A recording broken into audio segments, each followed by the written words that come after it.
Bienvenidos. Para nosotros es un placer poder compartir con todos ustedes este ciclo de actividades que empieza hoy precisamente con este webcast. Con este ciclo de actividades que se van a desarrollar durante los meses de octubre y noviembre, Casa Asia, conjuntamente con la Embajada de España en Tailandia y en colaboración con la Embajada de Tailandia en España, ha organizado un programa que esperemos contribuya a un mejor y mayor conocimiento de nuestros dos países. En la conferencia de hoy nos remontaremos a las relaciones históricas que datan del siglo XVI, con un especial acento en lo que ocurrió en los últimos 150 años a raíz de la firma del Tratado de Amistad y Cooperación que tuvo lugar en 1870. A lo largo de este ciclo de actividades, aparte de la webcast de hoy, en unos días tendrá lugar otra webcast donde analizaremos los principales retos de las relaciones entre España y Tailandia en estos momentos, y además habrá una serie de cápsulas de actividades culturales donde quisiera destacar, por ejemplo, pues una entrevista con el famoso cineasta Apichatpong, ¿no?, que fue premio Palma de Oro del Festival de Cannes en el año 2000. También van a tener un contenido económico, algunas de las actividades que hemos programado, y aquí también quisiera destacar pues, la entrevista que les vamos a ofrecer a todos con el vicepresidente de la Cámara de Comercio hispano-tailandesa, donde analizará las oportunidades de negocio, de comercio e inversión entre nuestros dos países. Pero permítanme centrarme en el webcast de hoy. Tenemos unos invitados de lujo.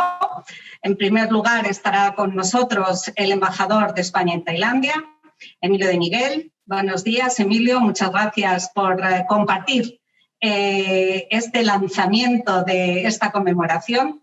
El embajador de España en Tailandia es un diplomático de carrera de una larga trayectoria, de más de 30 años de profesión, muy centrado en la zona del sudeste asiático. Ha estado destinado como cónsul general en Manila, segunda jefatura en Singapur, y esta, si no me equivoco, embajador, es tu tercera vez en Tailandia, donde representa a nuestro país desde el verano de 2017. También nos acompaña el profesor Florentino Rodao. Buenos días, Florentino. Muchas gracias por estar con nosotros.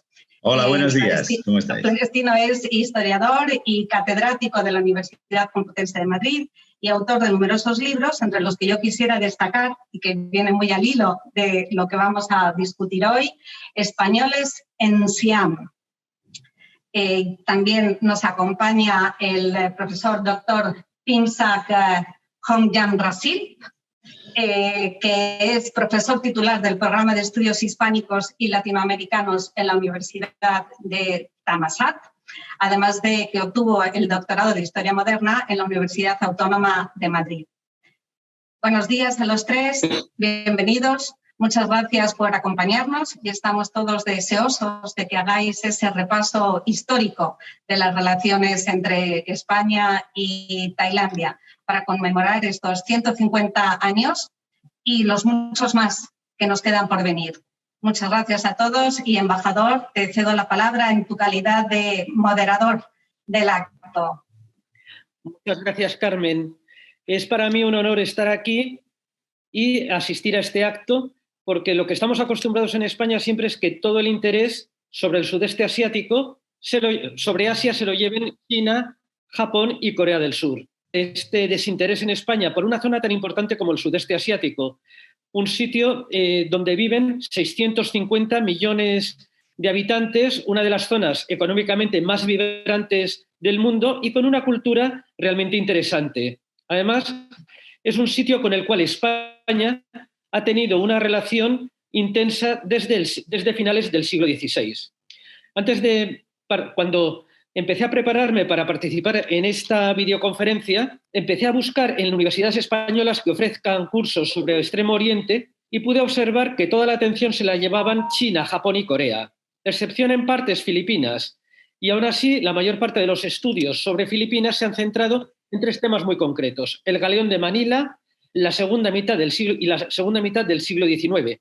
Y peor todavía es que es muy tradicional que los estudios de Filipinas se hayan considerado como un complemento a la relación, a la historia de Hispanoamérica, y no como lo que deberían de ser, enmarcarlos en su marco geográfico, que es el sudeste asiático. El desinterés por nuestra historia en Asia es tan grande que, por ejemplo, cuando yo he tenido que buscar documentos sobre la misma, me ha sido más fácil encontrarlos en inglés que en español. Así, por ejemplo, la relación que Fray Gabriel Quiroga de San Antonio escribió sobre los sucesos de Camboya en el siglo XVI, la leí en la edición de la editorial inglesa White Lotus. Tampoco me consta que se haya publicado en España el libro de los memoriales que el flamenco Jacques de Coutre dirigió a Felipe IV a comienzos del siglo XVII, explicando la situación geopolítica en el sudeste asiático y formulando recomendaciones para la acción política de España en esa zona. Por eso, me parece importante no solo que estudiemos nuestra historia con el sudeste asiático, sino que lo hagamos en nuestro propio idioma, en español. Por eso, para mí es una alegría tener aquí, en primer lugar, al catedrático Florentino Rodao, que ha sido una persona que ha sido un pionero, ha sido alguien que ha abierto los caminos de las relaciones entre España y el sudeste asiático cuando nadie investigaba en ellos. El año que viene cumpliremos 25 años de su libro Españoles en sí,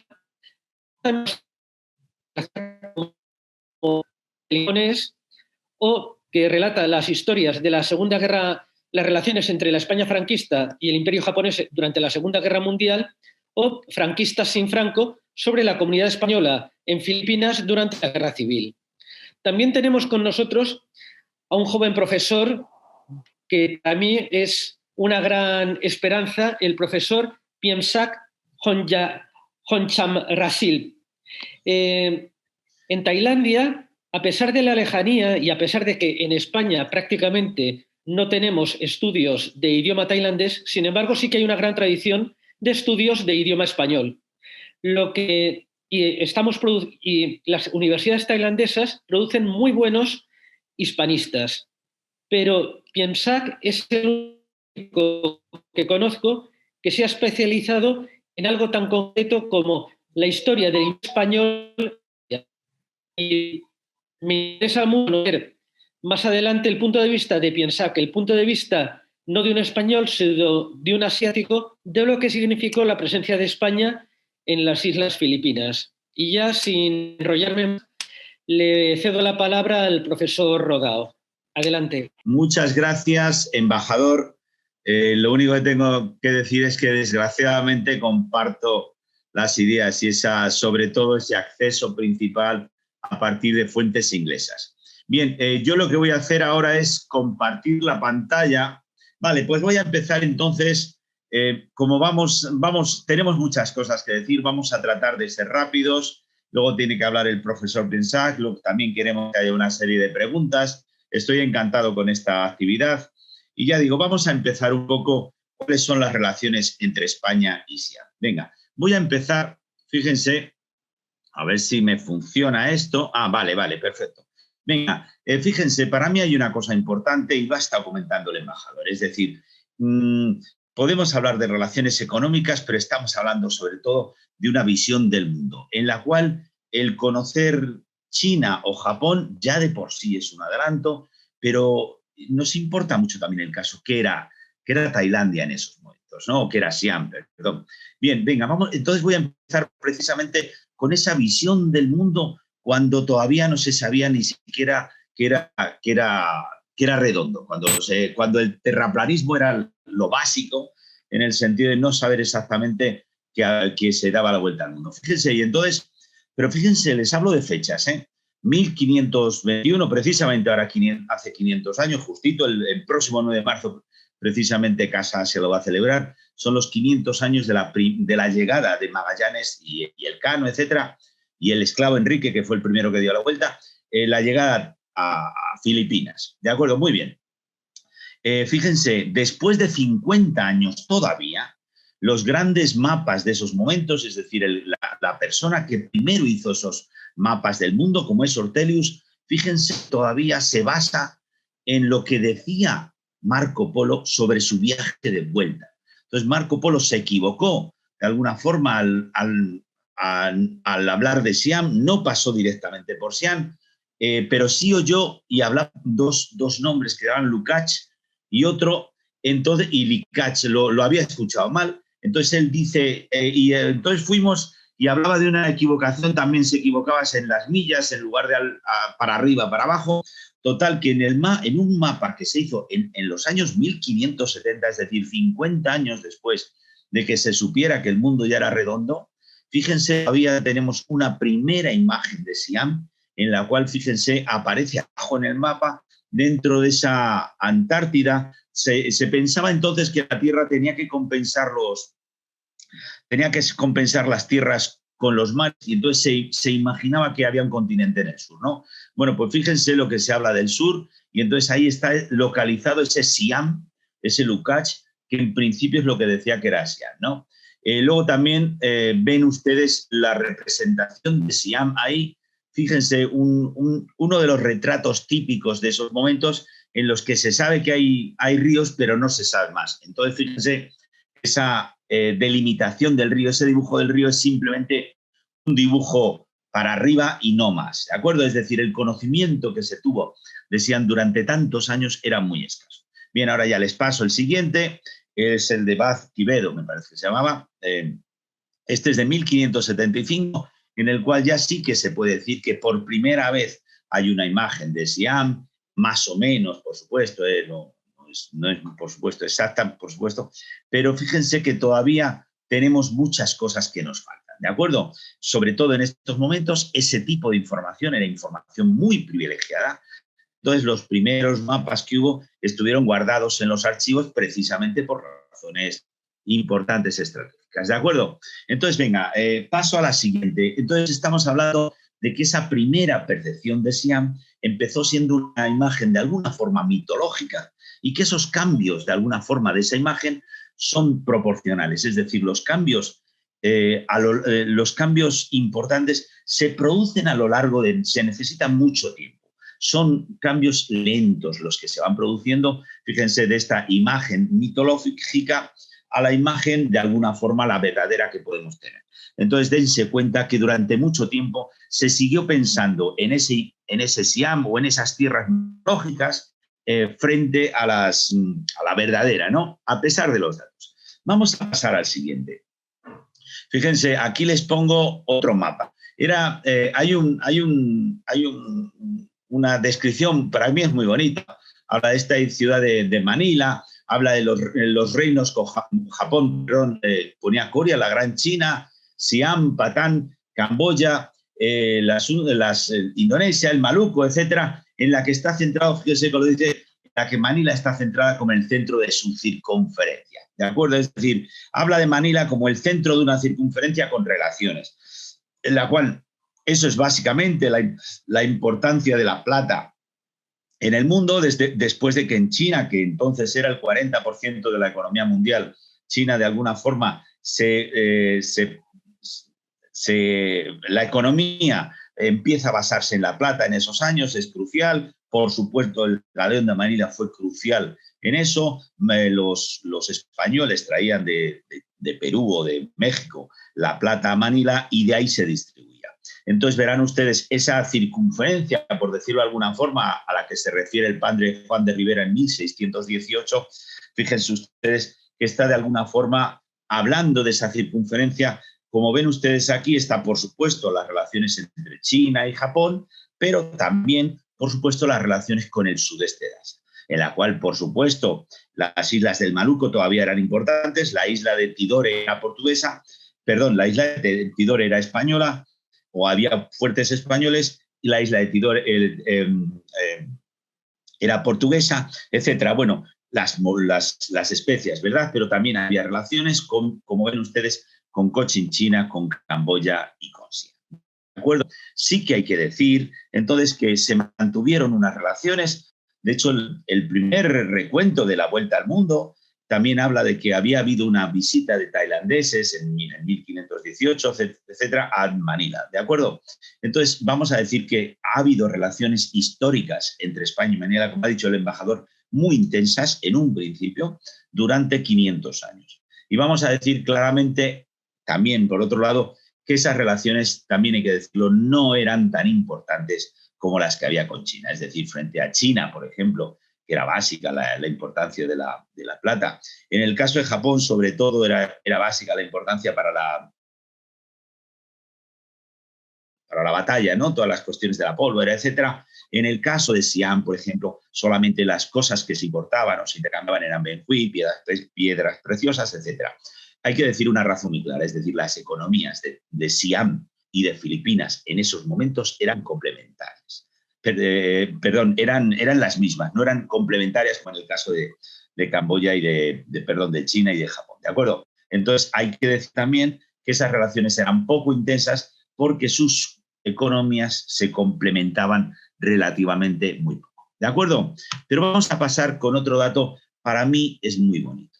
Fíjense, para mí es la 1714, es el cambio de dinastía en España. Los Austrias pasan a ser sustituidos por los Borbones. Entonces, el primer gobernador que llega a Filipinas es el gobernador Bustamante y Bustillo. ¿Qué es lo que hace? Pues hombre, cuando el hombre llega allí, ve que Filipinas apenas tiene relación con el exterior, excepto esos chinos que van intercambiando las monedas, etcétera, y ve que, y obviamente en esos momentos Japón es imposible de tener relación por la Sakoku, es decir, Japón entonces está encerrado, pues obviamente, ¿qué es lo que hace ese embajador? Pues de alguna forma, claro, enviar una embajada a Siam, igual que también la envía a Indochina, precisamente para mejorar la situación, para mejorar el comercio, para mejorar las relaciones, para mejorar la gobernanza o la situación de cómo estaban las Filipinas, ¿de acuerdo? Entonces es muy importante precisamente esa visión por parte del gobernador que debería de haber unas relaciones más importantes con Siam. Eso, bueno, luego hubo un tratado, como bien sabemos, se publicó hace unos años precisamente en un libro muy famoso que tuvo varias ediciones, prologado por José Díaz de Villegas, precisamente sobre esta embajada 1718. También fíjense la importancia que tienen las relaciones con Siam. Obviamente, una de las cosas que buscaba este gobernador Díaz de Villegas, precisamente al hacer la embajada en Siam, era disminuir la importancia de las órdenes religiosas. Es decir, hasta entonces la importancia de estas órdenes eran las que dominaban Filipinas, y él, precisamente con esta embajada Siam, lo que trataba de alguna forma era compensar esa importancia. ¿De acuerdo? Entonces, ¿qué podemos decir? Pues que fracasó. Además, tuvo quizás un poco el error de detener al obispo de Manila, y bueno, pues lo que hubo fue una insurrección popular, que podríamos llamar, en la cual el pueblo de Manila le liberó primero al obispo de Manila de estar en la cárcel, y luego le mató al gobernador Bustamante y Bustillo y a sus sobrinos, ¿de acuerdo? Es una parte importante de la historia de Filipinas, y les estoy poniendo, por ejemplo, este cuadro que es básico de alguna forma. Se utiliza muchísimo al hablar de las relaciones de la historia de Filipinas, precisamente por este gobernador que, al llegar con una nueva dinastía, al llegar con nuevos aires, como les digo, intentó impulsar las relaciones mutuas. Sí que se puede decir que ha habido también, bueno, algunos intentos de relación. Por ejemplo, uno de los galeones que llevaron la ruta Manila a Acapulco, uno de los atolones, uno de los galeones precisamente fue construido en Siam, ¿verdad? Bien, con esto ya pasamos de alguna forma a las relaciones en el siglo XX. Hay un momento en el que apenas hay relaciones. Por un lado, en España está la situación política, está mal, etcétera. En Tailandia también, por ejemplo, está el cambio de dinastía, etcétera. Pero sí que podemos hablar que a partir de 1850 hay un nuevo auge de las relaciones entre Europa y Asia, ¿verdad? Dentro de ese auge general de las relaciones, en el cual estamos hablando, por ejemplo, las relaciones entre el Japón Meiji y Occidente, por supuesto. Estamos hablando de las relaciones entre China y Occidente. Por supuesto, Tailandia también se participó de eso. Tenemos aquí una cosa que podemos decir que es parecida y que podemos comparar la historia de España y Tailandia, que es el gobierno del del rey Chulalongkorn con el 1868, con el comienzo de un nuevo periodo en la historia española.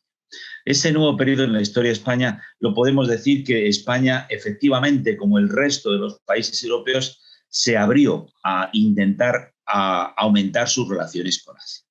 ¿Cuál fue el hecho principal en esos momentos? La guerra de Cochinchina, 1858-1863. ¿Verdad? Esa guerra de Cochinchina fue precisamente a raíz de la muerte, del asesinato de un misionero español en Vietnam, y a raíz de ahí España pues estaba muy enfadada y dijeron los franceses: nos vamos a unir nosotros para castigar a los vietnamitas, ¿verdad? Bien, a partir de aquí empezó esa colonización francesa, en la cual en ese ejército de castigo de alguna forma también iban algunos oficiales e incluso algunos soldados filipinos, ¿de acuerdo? Bien, eso acabó de alguna forma, como bien saben ustedes, con la colonización francesa de toda Indochina, pero también de alguna forma fue lo que España esperaba el impulso a las relaciones con el sudeste de Asia. Dentro de ese impulso a las relaciones se tuvo muy en cuenta la idea de Xi'an y de alguna forma ese tratado de alguna forma demuestra las frustraciones o la incapacidad de España para tener unas relaciones intensas con Asia, porque fíjense, se empezó a preparar este tratado con Xi'an en el año 1857, hubo un informe excelente o varias cosas, pero en un momento determinado se dijo: vamos a esperar a ver qué tal sale la guerra con Cochinchina, ¿de acuerdo? Entonces, fíjense, cuando les digo, el Tratado de Xi'an se empezó a preparar en 1857 y tardó 13 años en hacerse. Fíjense, les estoy hablando, finalmente se firmó en el año 1870, ¿de acuerdo? Es decir, todo ese retraso de alguna forma muestra la incapacidad por parte de España de tener una relación más allá de Filipinas en el resto de Asia. Uno de los problemas, por supuesto, está que había diferentes, estaba el Ministerio de Exteriores en España, el Ministerio de Estado, estaba también la Marina, que estaba en Filipinas, etcétera, y de luego la relación, había, por ejemplo, por supuesto, problemas internos entre ellos, y el embajador que iba a España, Xi'an, salió en 1869, tuvo que esperar durante 3 meses en Singapur a que le llegara el barco que le debía de trasladar a Xi'an, ¿de acuerdo? Es el recuento del viaje de este embajador, de alguna forma demuestra las dificultades por parte de España para tener una relación con otros países en la región. Dentro de esas dificultades de las relaciones, les pongo aquí pues lo que se sabía de Xi'an. Volvemos un poco a la idea de las percepciones, lo que se sabía de Xi'an en estos momentos. Fíjense, pues la revista más famosa en España, La Ilustración Española y Americana, pues sí, de vez en cuando sacó esas fotografías del rey Chulalongkorn, y también, como bien saben, lo va a hablar el profesor Piensac, las relaciones que hubo, pues también sobre todo fue el rey que vino a España, ¿verdad? 1897 estuvo el rey Chulalongkorn en España. Y aquí les pongo la otra cuestión de las percepciones de una obra teatral que fue una obra teatral dentro de las varias obras, es decir, la idea de Asia, etcétera. Pues, por supuesto, la mayoría de las obras teatrales tratan sobre China o sobre Japón, pero también en el caso del portugués hay un retrato de un siamés. Ahora le paso la palabra al profesor Piensac. Adelante. Pues voy a pasar estos 15 minutos con mi presentación. Voy a compartir. Pues empezamos. Bueno, antes de todo me gustaría agradecer tanto a Casa Asia, al señor embajador Emilio y al profesor Florentino Roda, de hecho, por la invitación y por muchísimas cosas. Me he encontrado con ellos en muchas ocasiones, ¿no? Y ha sido un placer, muchísimo placer poder compartir el conocimiento de lo que he sabido con todos ustedes. Bueno, pues mi tema de hoy va a ser sobre una visión desde Tailandia para conmemorar estos 150 años de relaciones entre España y Xi'an, ¿no? Y bueno, para empezar, si vamos a hablar de la visión de Tailandia, yo personalmente en el año 2010 2010. Un profesor mío, un día le pregunté, ¿hubo relaciones entre Siam y España y Tailandia?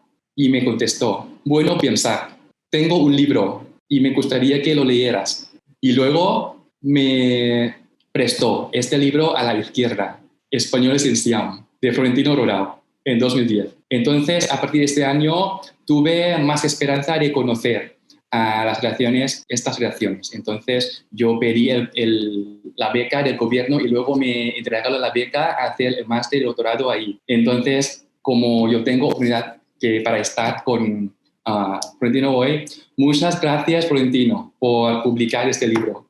Es que sin este libro no habría tenido esquema para profundizar, para hacer las investigaciones. Bueno, y en el pasado, en Tailandia, el libro que trata de las relaciones de España y Siam, solo, por lo que yo sepa, había solo 2 que tratan directamente del tema. Uno es de Florentino y el otro es de una profesora de Universidad de Ramkhamhaeng, que es una recopilación de fuentes primarias traducidas en Tailandia, pero para algunas fuentes fueron parcialmente traducidas, así que su límite para utilizar.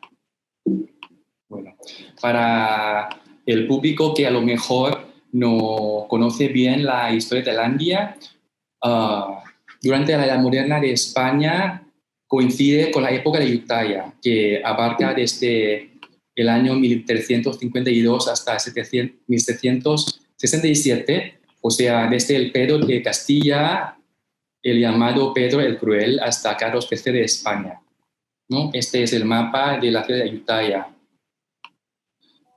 El reto de mí como investigador, historiador, para investigar sobre el tema es que durante la época de Ayutthaya el libro se hacían con el bailán, le llamamos bailán. Es un tipo de hoja de palmas, por eso para conservarlo es un poco difícil por la humedad del clima de Siam y todo eso. Entonces, con la caída de Ayutthaya en el año 767,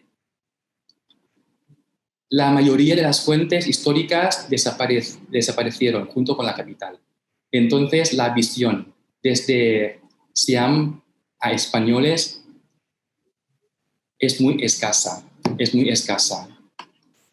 El único documento en el que encuentro una mención a los españoles es el testimonio del rey Utumpón, que fue el penúltimo rey de Ayutthaya que con la caída fue capturado y llevado a la capital de Birmania de entonces, la ciudad Ava. Ahí menciona a los españoles, describiendo la estación de monzones, que cuando venían los galeones extranjeros a Ayutthaya. Y allí ponen persas, franceses, portugueses, holandeses, españoles. Y aquí, ¿cómo ponen? Español. Desde este documento sabemos cómo los siameses de aquel entonces de Ayutthaya llamaban a los españoles español, ¿no? Y dicen español, lo que es un poco diferente de hoy, porque hoy llamamos a los españoles sapeen, hon sapeen, siguiendo al acento británico, al inglés. Es una visión de los holandeses de aquel entonces. Bueno, nosotros ahora mismo estamos en la época llamada Ratanakosin, ¿no? o la época de Bangkok, por la mudanza de capital a la presente capital desde el año 1782. Esta foto fue tomada durante el siglo XIX y es el Palacio Real. Bueno, este es una cronología de lo que pasó a través de las relaciones entre ambos países y como el profesor Rodao ha comentado, en la época moderna podemos decir que después de 13 años de preparación para el primer tratado del siglo XIX, al final firmaron un tratado del año 70, tratado de amistad, comercio, navegación, ¿no? Y de allí van a desarrollar muchas actividades históricas más. Tenemos que conocer a este rey. Rey Chulalongkorn, es que se me ha cortado una parte de su nombre. Rey Chulalongkorn, o llamado Rama V, porque es el quinto rey de la actual dinastía, que reinaba entre el año 1868 hasta 1910. O sea, con la subida al trono se coincide con la llamada Revolución de 1868, la llamada la Gloriosa, ¿no? Entonces, para entender la visión que tenía el gobierno de Siam en aquel momento, tenemos que conocer también el ambiente político de España de entonces. O sea, el tratado del año 70 fue firmado durante el sexenio liberal. Cuando hablamos de rey Chulalongkorn como monarca de un estado, tenemos que entender más que cuando subió al trono fue como el rey Alfonso XIII, que tuvo la regencia de su madre, la reina regente María Cristina de Habsburgo. Fue igual. Entonces, los personajes que se encargaron de firmar el tratado fueron los nobles siameses de alto rango.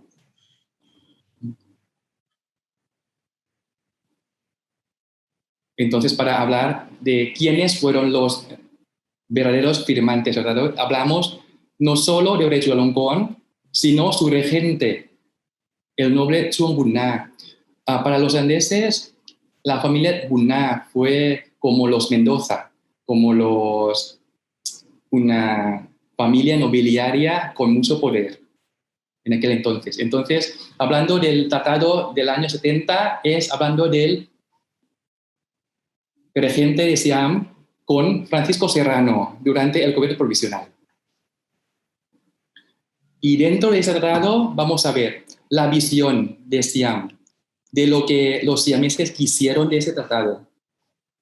Tenemos que hablar de la extraterritorialidad, porque desde el año 55 Siam fue forzado a abrir su comercio al exterior con las naciones europeas, las grandes potencias europeas, empezando con Gran Bretaña, con el Tratado Bowring.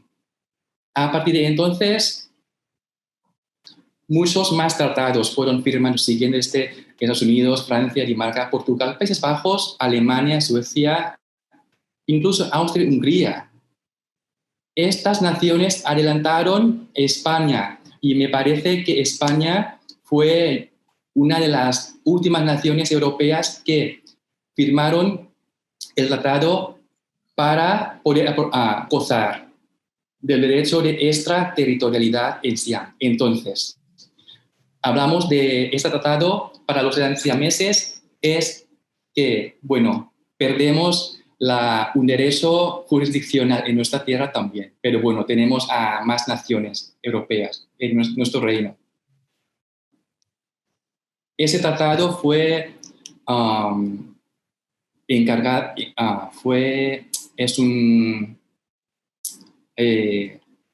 como les he comentado, estuvimos en el reino, la regencia, ¿no? Entonces, estos fueron los que se encargaron del tratado. La visión de los siameses de aquella época podemos ver a través de algunos artículos del tratado. O sea, en el artículo 11 ponen los españoles tenían derecho, permiso de alojarse dentro de este marco, este límite, o sea, desde Banco a Onoshaloburi, Suphanaburi, al este de Bampakong, y todo eso. Superando este límite, necesitaban autoridad de Siam. Lo que refleja es muy posible que hubiera españoles residiendo en esta zona, más que otras zonas, ¿no?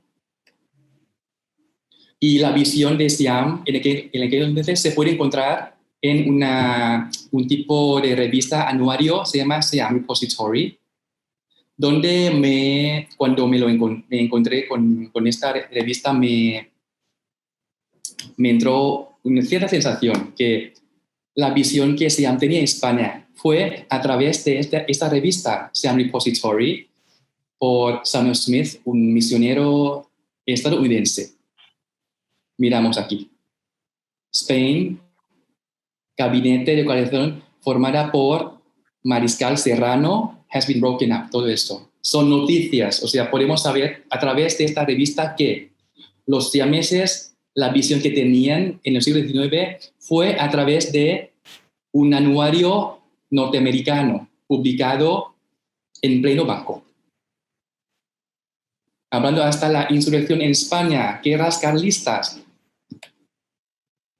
Y luego, después del tratado, Siam empezó a poner el nuevo diplomático siamés a España, el príncipe Prisadang Chumsai, que en aquel entonces fue diplomático en la corte británica. Y luego vino la visita de Rey Chulalongkorn a España, pero bueno, hablamos del año 97, pero si miramos bien, tenemos que considerar el contexto, porque visitó el año 97, pero ¿por qué? ¿Qué vio en España? ¿Qué se veía en España para Siam? Tenemos que poner un paso atrás, un año anterior. Bueno, muchos años anteriores, perdón. O sea, en el que Siam sufrió la amenaza por las grandes potencias europeas, Gran Bretaña y Francia. Lo que Siam pudo hacer fue buscaba más alianzas. De ahí la visita del rey Chulalongkorn, ¿no? Entonces, un año antes de la visita real a España, Gran Bretaña y Francia firmaron un tratado poniendo Siam como estado tapón, utilizando una línea imaginaria para quitarlo. Entonces, bajo estas amenazas, el rey Chulalongkorn pensó, bueno, ya es tiempo para moverse un poco, ¿no? Y visitó tanto a Rusia con el San Nicolás y Reina María Cristina, que fue regente durante el reinado de Alfonso XIII, ¿no? Y el resultado fue un poco...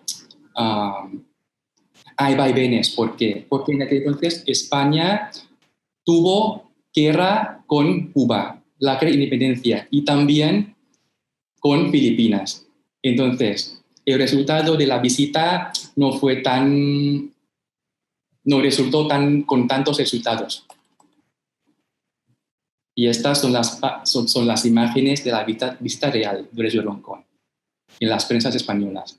Bueno, voy a ir terminando mi último tramo con la época de Guerra Fría, una visión que Tailandia tenía de España a través del mariscal de campo Sadiq Tanarat. Hablando de la época de Guerra Fría, tenemos que conocer al primer ministro Sadiq Tanarat. ¿Por qué? Porque ejercía política anticomunista, se aliaba con Estados Unidos, autoritarismo, paternalismo, y restauró las ceremonias monárquicas. Entonces, mientras tanto, en Madrid, lo que hizo Franco durante la Guerra Fría fue pactarse con Estados Unidos, igual que Siam. Entonces, hubo la visita real debajo del ambiente de Guerra Fría, la visita del año 1960 de sus majestades, los reyes Humibol y Sirikit. Tiene un significado político para mí muy aparente. ¿Por qué? Porque tenemos que entenderlo en el marco de la Guerra Fría. Visitó Palacio Real, Sevilla y salió en muchas prensas españolas. Y después de la visita hubo una apertura de la embajada de Tailandia en Madrid, que está cerca del metro de cercanías Amira de Argentina, ¿no? Si no me equivoco. Joaquín Costa. República de Argentina. Sí, gracias, embajador. Bueno, y después de la muerte de Franco, con la transición, se restauró las relaciones entre las familias reales de Tailandia y España.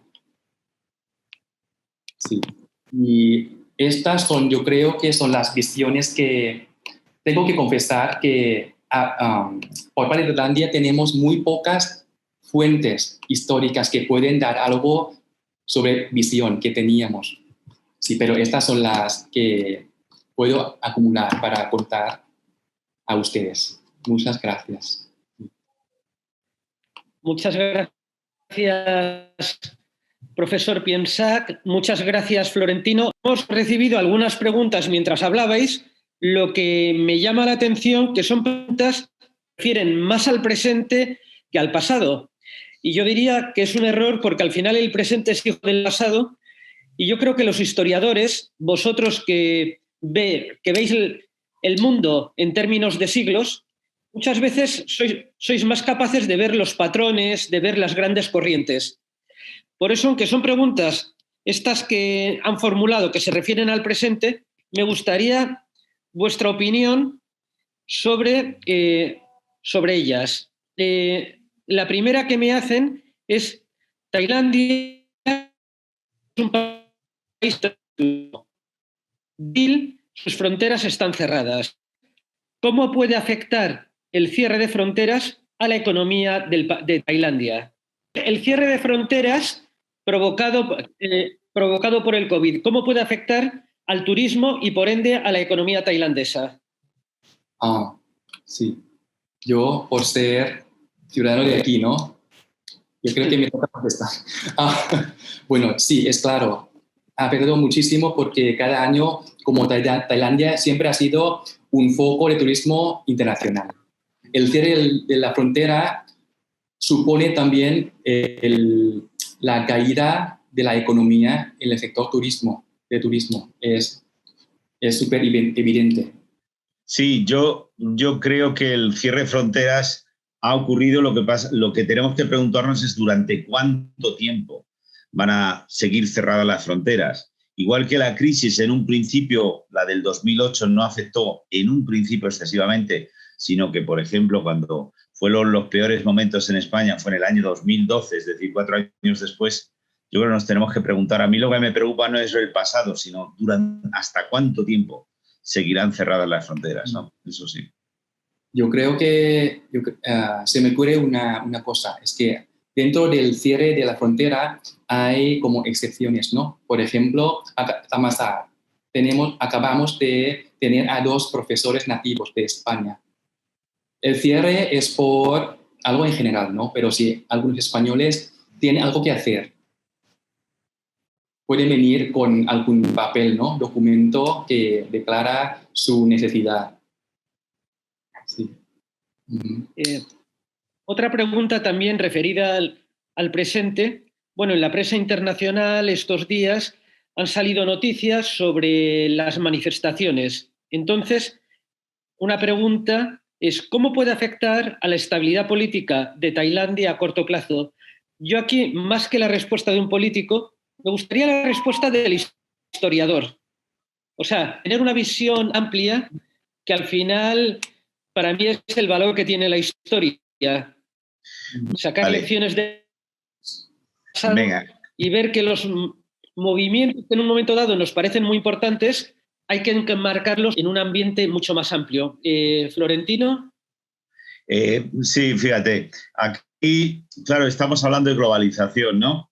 Y en esta cosa que estamos sintiendo ahora, yo me estoy acordando de un titular de un periódico en 1935, no en 1932, cuando hubo el nuevo rey, sino que en 1935 cayó un rey. Entonces, en un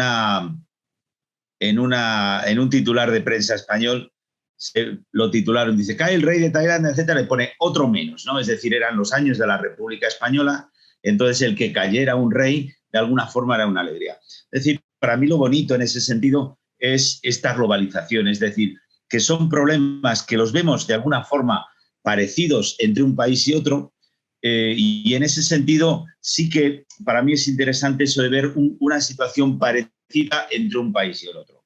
Fijaros con todas las diferencias, es decir, en el tiempo de la República se podía ver que la caída del rey de Siam podía favorecer a la República, ahora no, pero sí que para mí lo interesante en ese sentido son los procesos en los cuales 2 países tan diferentes se se pasan a percibir de alguna forma con unos problemas semejantes, ¿no?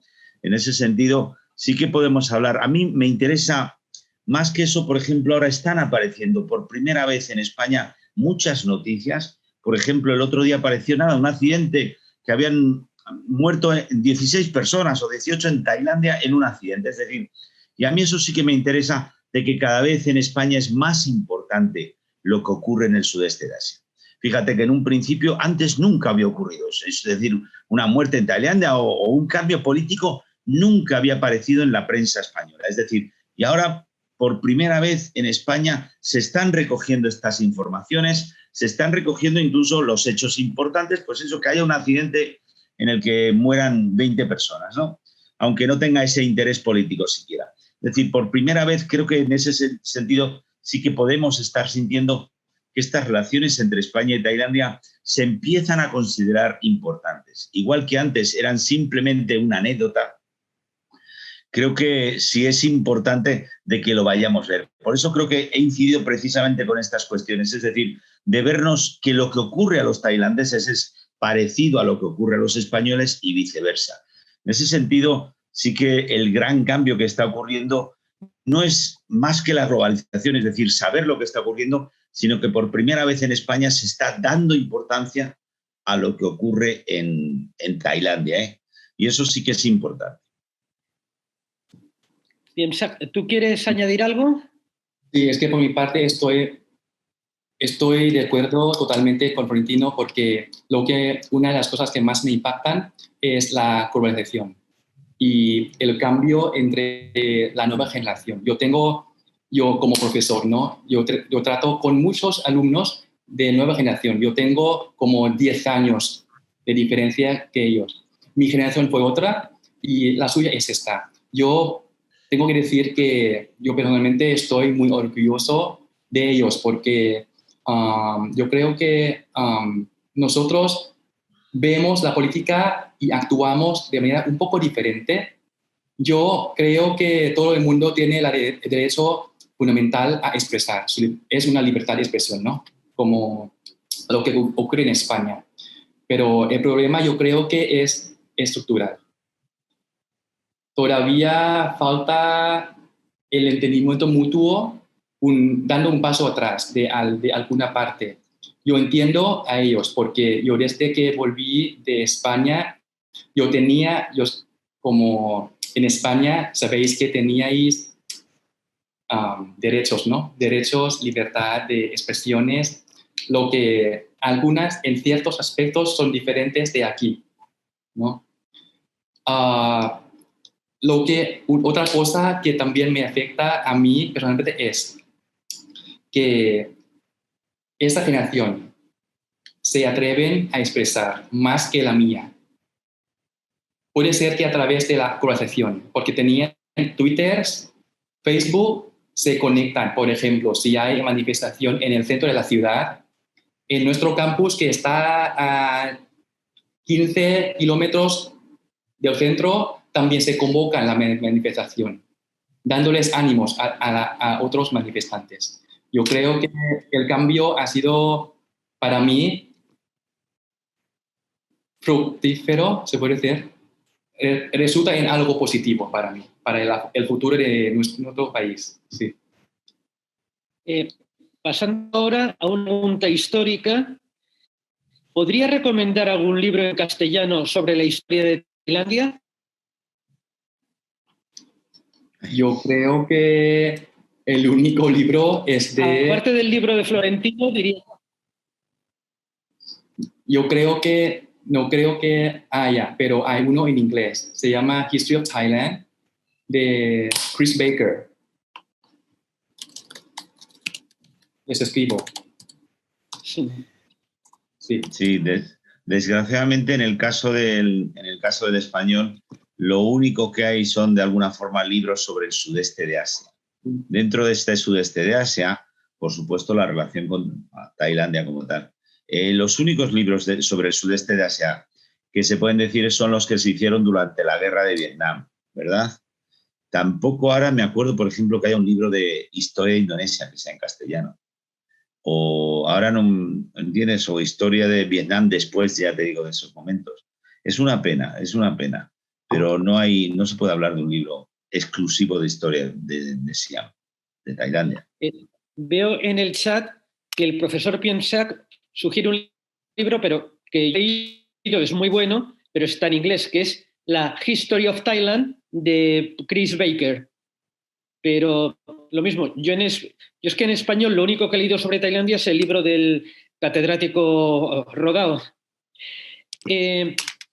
Otra pregunta por aquí. Se interesa una persona de una universidad por la economía de la suficiencia promovida por el rey Bhumibol. Precisamente dice que en su seminario tienen reuniones de un grupo que se llama Economía y Bien Común y les interesa la economía de suficiencia del rey Bhumibol como un ejemplo de que otra economía es posible. Aquí yo creo que la pregunta es más bien para pensar un poco. Cuéntanos cómo piensas que ha influido la economía del rey, la economía de la suficiencia en Tailandia y qué acciones se podrían extraer de ella a nivel global, sobre todo ahora en unos momentos de cambio y de conciencia de vez el sistema que hemos tenido hasta ahora funciona como creíamos que funcionaba. Vale, pues voy a contestar a esa pregunta no como historiador, pero como alguien que había tenido experiencia directa, porque nací en el año 87, entonces crecí en los años 90, 2000, algo así.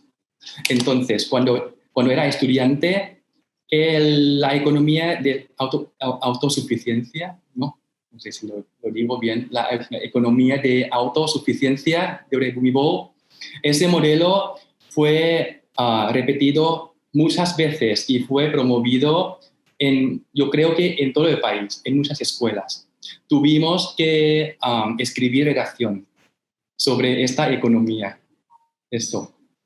Entonces, si alguien me ha preguntado si tiene algún impacto el modelo, ¿cómo es? Yo creo que por causa de la pobreza en la zona rural de nuestro país. Y yo creo, por lo que yo sepa, fue una buena intención, la buena iniciativa del rey por solucionar el problema de la pobreza en nuestro país, ¿no? Porque la mayoría de los irlandeses eran agricultores, estaban en el sector de agricultura. Entonces, para solucionar el problema desde el raíz, tenemos que ir a los agricultores y yo creo que es una intención. Yo no sé cómo funciona realmente, yo sé solo en una parcela se divide cierto porcentaje para, por ejemplo, la pesca, la criada de peces, pollos, algo así. Pero todo es que de hecho yo no tengo tanto conocimiento sobre esta economía, ni cómo todavía sigue funcionando como un tailandés. Una pequeña intervención. La distribución de la tierra era 30-30-10. Una parte pues, para cultivo, otra parte un estanque para tener agua y también efectivamente peces, otra parte para habitación y el 10% no recuerdo ahora para lo que era. Y yo creo, yo he visitado algún proyecto donde una pregunta muy pertinente que me hacen está más bien dirigida al profesor Florentino, es ¿por qué no se podría hacer algún curso o estudio sobre historia o arte del sudeste asiático? Eso, la pregunta sería, yo la haría un poco más amplia. ¿Por qué este tipo de estudios no existen en nuestras universidades? Gracias y siento que pregunten esto porque no hay que hablar tan alegremente, ¿no? Sí, es verdad, hay un problema muy grave y eso hay que preguntarse por qué la universidad no se ha abierto, como comentaba, que se está abriendo la sociedad a las noticias o la importancia de Asia. Para mí, perdón, hay que echar la culpa a la universidad y hay que echar la culpa al carácter de la universidad en cuanto que somos funcionarios, que más o menos tenemos el trabajo asegurado, el salario asegurado y no realmente nos tenemos esa necesidad de innovarnos como en la empresa privada, hay que reconocerlo. Entonces hay todavía mucha gente que bueno, sí ve que puede ser conveniente, pero dice que no le interesa, ¿sabes? Entonces, en eso, ahí es un problema de la sociedad española de que tiene que presionar más a la universidad precisamente para adaptarse a los tiempos. Yo lo llevo luchando mucho tiempo, esa pregunta me la llevo haciendo mucho tiempo, pero hace falta una presión también por parte de la sociedad para que la universidad se haga. Miren, yo, por ejemplo, sigo enseñando sobre la Guerra Fría. Llevo mucho tiempo intentando poder enseñar sobre historia de Asia y desgraciadamente, después de 20 años, sigo sin conseguir dedicarme a enseñar sobre la historia de Asia. A mí me encanta la historia del mundo, etcétera, pero creo que es un tema suficientemente amplio como para poder dedicarme a eso y todavía no lo he conseguido. Es una pena porque tenemos varias preguntas muy interesantes, pero vamos a tener que ir terminando. Quiero hacer una que me parece bastante interesante. ¿Creéis que España y Tailandia han tenido roles parecidos en la época moderna? La persona que lo pregunta se refiere sobre todo a tiempos bélicos, Primera Guerra Mundial, Segunda Guerra Mundial y Guerra Fría, pero yo lo pondría en un contexto un poco mayor. Tanto España como Tailandia, que tenemos peso en nuestros vecindarios. ¿Qué rasgos encontraríais en común a lo que ha sido nuestra historia y nuestra geopolítica y nuestras relaciones exteriores con el resto del mundo entre los dos países en los últimos 100 años? Muy bonito. El aniversario. Venga, muy, muy bonito, la verdad, muy bonito, un tema precioso. Fíjate, claro, al hablar de, por ejemplo, la Primera Guerra Mundial, España es neutral y Tailandia también tiene que ser neutral. La forma de conseguirse la independencia de Tailandia ha sido muy complicada, pero la única posible para un país pequeño, es decir, territorios por independencia, ¿no? Tuvo que desgajarse de una serie de territorios y gracias a eso, como ha dicho bien Piensac, se convirtió en estado tapón y supo mantener esa independencia. Yo creo que es muy bonito lo que se está planteando porque es un poco cómo puede jugar un pequeño país con tan poca importancia en el contexto internacional. Y claro, pues yendo, por ejemplo, a la Segunda Guerra Mundial, también, por ejemplo, esa independencia, España, ¿cómo mantuvo esa independencia? De alguna forma, alabando a Hitler, etcétera, pensando Hitler que podía estar completamente seguro, aunque España quiso entrar, y de alguna forma eso puede ser un poco el papel de los países pequeños, precisamente el ser amigo de todo. Para mí me interesa mucho, por ejemplo, el caso de Tailandia, ¿no? Es decir, Tailandia, por ejemplo, al saber claramente que está siendo de alguna forma ambicionado tanto por los ingleses, por un lado, como por los franceses, por el otro, ¿qué es lo que hizo?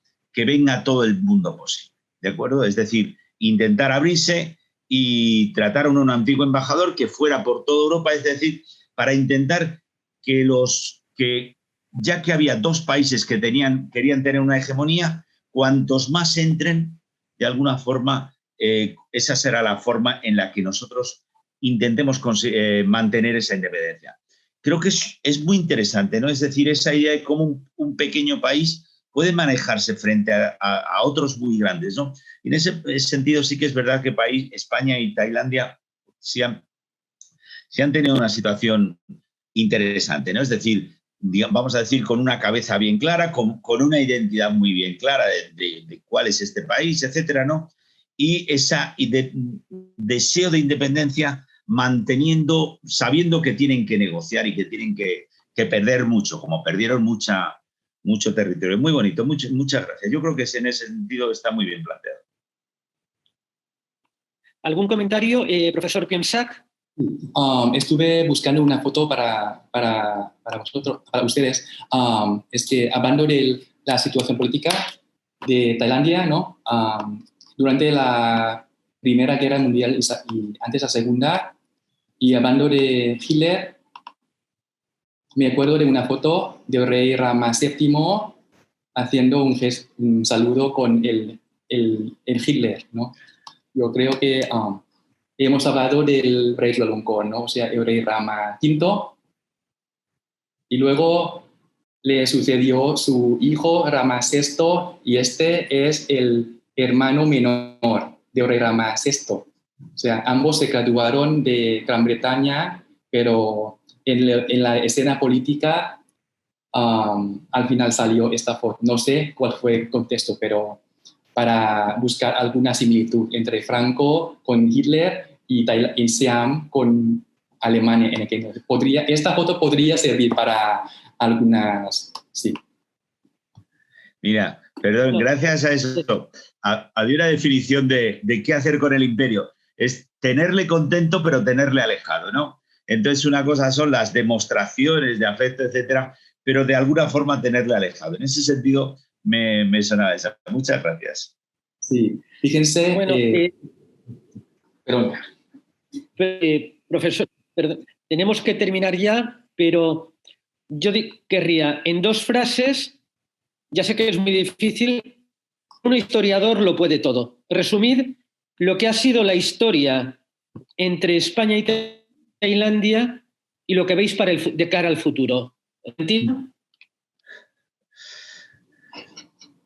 2 países que aparentemente no han tenido una relación importante, pero que sí la han tenido y que de alguna forma demuestran claramente que las relaciones entre 2 países relativamente pequeños tienen una importancia grande, ¿no? Para el futuro, obviamente, vernos cada vez más importantes. Sí. Sí, tengo que definir en 2 frases, diría que son relaciones tipo vaivenes invisibles. Vaivenes invisibles ante el público tailandés, que desde el punto de vista se irá mejorando a través de las colaboraciones entre la Embajada, Thammasat, otras universidades y también con España, Rodao y Casa Asia. Así termino. Muchísimas gracias. Yo, después de lo bien que habéis hablado los dos en las conclusiones, no puedo añadir nada, así que le paso la palabra a Carmen. Muchas gracias, embajador. Muchas gracias, Emilio. Muchas gracias, profesor Ridao. Muchas gracias, profesor Piemsak, por compartir con nosotros todos vuestros conocimientos sobre las relaciones entre nuestros 2 países.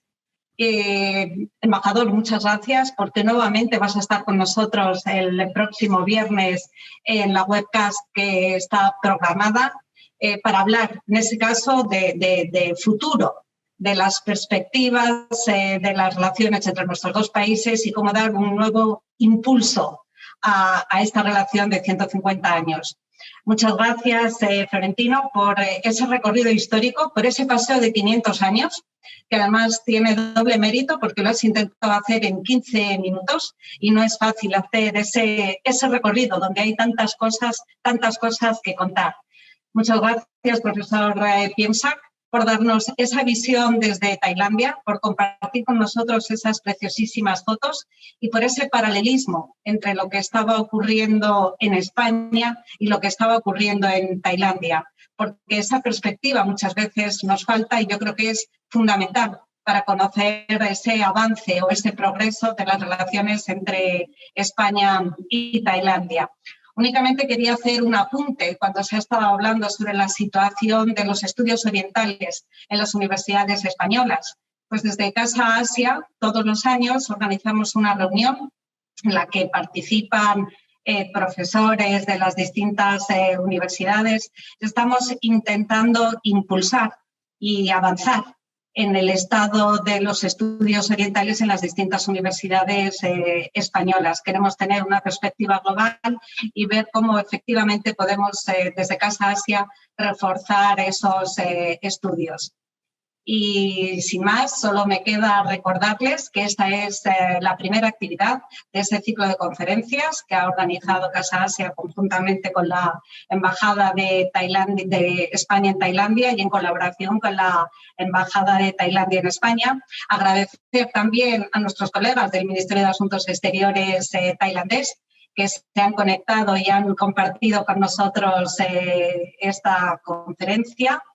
Y, por favor, síganos en nuestra página web, donde tendrán toda la información actualizada de las próximas actividades que están incluidas en este ciclo. Y, como decía, les invito ya a que estén con nosotros nuevamente el viernes, donde el embajador participará como ponente, así como Mario Esteban, que es investigador del Instituto Elcano.